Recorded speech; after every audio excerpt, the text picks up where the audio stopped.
I absolutely love one-pot meals, especially on days when I'm really busy and I haven't got much time to cook and I don't want to have lots of pots and pans to wash. So I'm going to show you how to make my really easy Aloo Keema Mattar as a one-pot meal.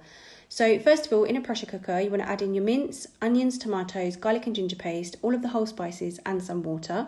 Then you want to pressure cook for around 25 minutes. After 25 minutes, you want to add in some oil to the mince. And you want to add in all of your ground spices. So I am adding in some chilli powder, cumin powder, coriander powder, turmeric powder and some salt.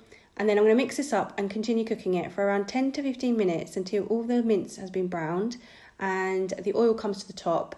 And then you'll also start to notice that the water has started to dry up. Once your water's dried up, you want to add in some chopped potatoes and some peas. I'm using some frozen ones. If you've got fresh ones, you can use those too. Then you want to mix this up and you want to add in some water and some green chillies. And then you want to cover and cook this until all of your potatoes have cooked through fully. To check the potatoes, I usually just take one potato and just check that it's cooked through like this. Finally, you want to garnish it with some coriander and some garam masala. And that's it. That's my one pot Aloo Keema Mattar. Absolutely delicious. Enjoy!